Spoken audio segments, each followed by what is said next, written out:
Hello and welcome to News Cycle on Global Television, coming to you live from the nation's capital, Abuja. I am Medikan Michael.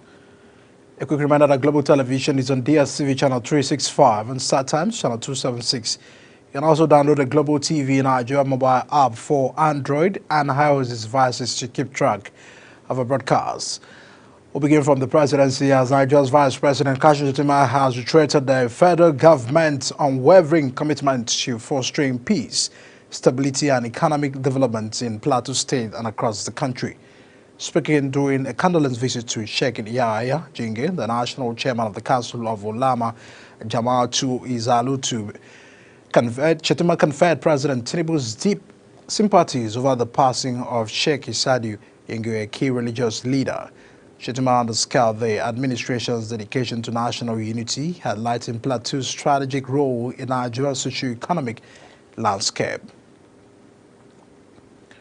President Tinubu has congratulated Dr. Fene Ozagwe on winning the Cyber Personality of the Year Award of the 2025 Cyber Security Awards in the United Kingdom.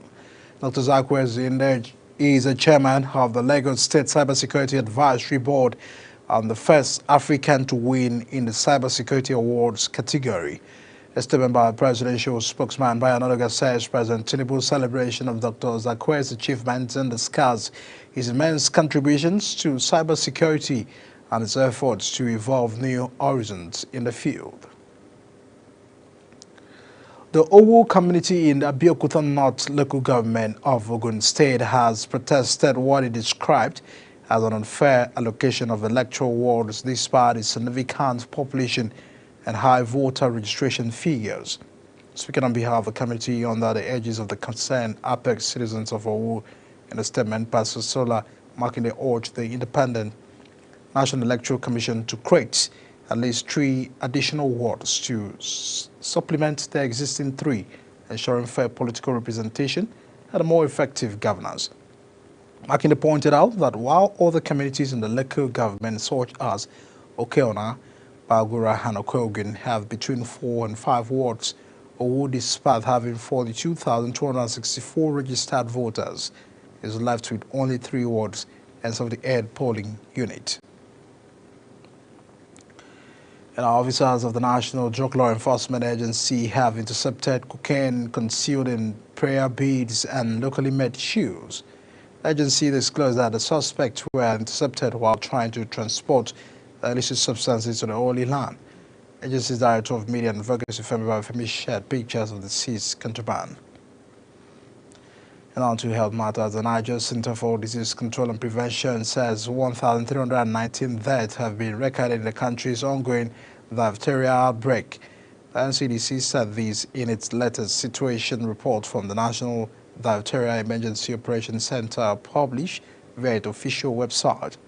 Diphtheria is a serious bacterial infection caused by the Cyanobacterium diphtheria. The National Agency for Food and Drug Administration and Control, NAFDAC, has uncovered a fraudulent syndicate personating the agency to scam foreign companies using fake documents.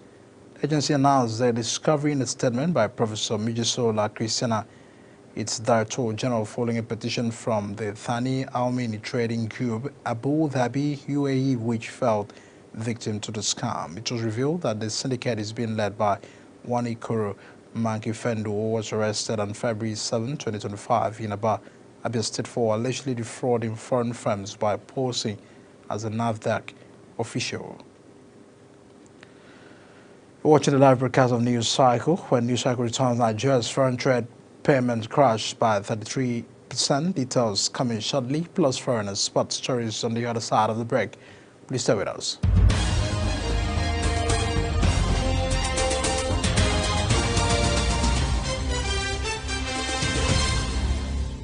Do you know that Global Television can be watched in Nigeria and all over the world?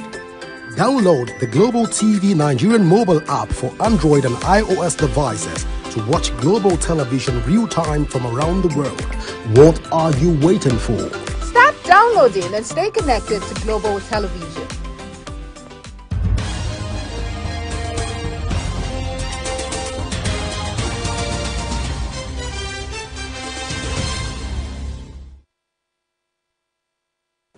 Welcome back and many thanks for staying with us on On to Business News. National Airline of Kenya, Kenya Airways, has said it is open to partner with Nigerian airlines and stress it will provide more travel options for passengers within Nigeria and beyond. The airline also said the frequent flyers were from Nigeria, adding that increasing its flight frequency to Lagos from 7 to 10 in 2024 resulted in 21% capacity increase. And now, despite an improved supply of foreign exchange, Nigeria's fulfillment of letter of credit payment plummeted by 33.28% in the 12 months of 2024 compared to the same period in the previous year. These according to the international payment data provided by the Central Bank of Nigeria on its website. The amount dropped by $435 million from the $1.31 billion total letter of credit payment made via official channels in 2023 to $873.1 million in 2024. The Kaduna State government has launched an electric vehicle initiative to provide workers with affordable and sustainable transportation. A program which includes a tricycle and electric motorcycle loan scheme was inaugurated by Governor Batsani at Murtala Square, Kaduna. With the initiative, the state employees will be able to acquire tricycles and electric motorcycles through subsidized loans with repayment deducted from their salaries. SpaceX founder Elon Musk says its massive Starship rocket will leave for Mars at the end of 2026 with Tesla humanoid robot Optimus on board, noting that human landing could follow as early as 2029. Musk, who is also the CEO of Tesla, brought out the company's Optimus robot at an event last year. He said the dancing robot would one day be able to do menial tasks as well as offer friendship, and expected them to retail for $20,000 to $30,000. And I'm moving on to first. At least 34 people have died in the U.S. after the violent tornadoes tore through the several southeastern states, flipping cars and flattening homes. In Kansas, the dust storm caused a crash with more than 50 vehicles, killing at least 8 people. A state of emergency has been declared in several states, including Arkansas, Georgia, and Oklahoma, where more than 100 wildfires are raging. In a different development, the first U.S. strikes against Yemen's Houthis since Donald Trump took office killed 31 people. The report says, with the U.S. president warning of direct consequences for the Iran-backed group, if it does not stop attacking shipping, the Houthis will have attacked Israel. The rescue shipping throughout the Gaza war said children were among those killed. Houthi Health Ministry spokesperson Anis Asbahi said attacks on the Sana as well as the areas in Sada and Rada killed at least 31 people and wounded 101, most of whom were children and women. Iran's Foreign Minister Abbas Araki says that Washington had no authority to dictate its foreign policy after U.S. President Donald Trump urged Tehran to end support for Yemen's Houthi forces. Trump said Washington had launched decisive and powerful military action to end the threat posed to Red Sea shipping by Yemen's Houthi rebels and demanded Tehran's support must end immediately. The rebels, who have controlled much of Yemen for more than a decade, are part of the axis of resistance of the pro-groups staunchly opposed to Israel and the United States. And now to sport news. First Lady of Nigeria, Senator Oluremi Tinubu, has been named Grand Patron for the 2025 African Women's Volleyball Championships scheduled for April this year. She declared that the nation has a space for women in all spheres, noting that they can occupy that space with their continued hard work and dedication.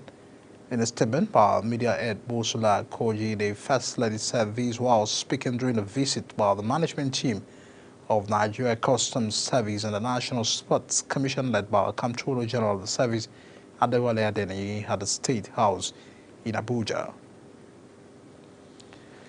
Heavyweight boxing champion Olasundere Usyk has rated Anthony Joshua as a better boxer than Daniel Dubois, despite Joshua's recent fifth-round knockout loss to the latter. The undisputed Ukrainian heavyweight champion, who has beaten both British fighters in his career, shared The assessment in a recent interview when asked compared to the 37-year-old elaborated on his points in a separate interview saying you cannot compare both individuals. And our Super Eagles head coach Sheriff Chele and his backroom staff are scheduled to arrive in Kigali today as preparations begin for the crucial 2026 World Cup qualifying match against Rwanda. On Tuesday, the France-born coach trimmed the initial 39-man squad to 23, with the invited players expected to start arriving on this evening. Preparations will officially kick off on Monday, when most of the squad is expected to be in camp with a match against Rwanda set for Friday, March 21st at Amahoro Stadium in Kigali. The Nigeria's Flamingos have secured a comfortable 5-1 aggregate victory over South Africa's Botswana with a 2-0 win in the second leg of the FIFA Under-17 Women's World Cup qualifying fixture in Kenerumo on Saturday. The coach of Nigeria's women's Under-17 national team, Bankole, had earlier emphasized the importance of maintaining focus despite the first leg advantage. And that's a package on news cycle. Like we remember that Global Television is on DSTV channel 365 and start times channel 276 free to and Nicomsat. You can follow us on all social media platforms using @Global TV NG. You can also download the Global TV Nigeria mobile app for Android and iOS devices to keep track of our broadcast. My name is Edika Michael. Many thanks for watching and staying with us here on News Cycle. See you again.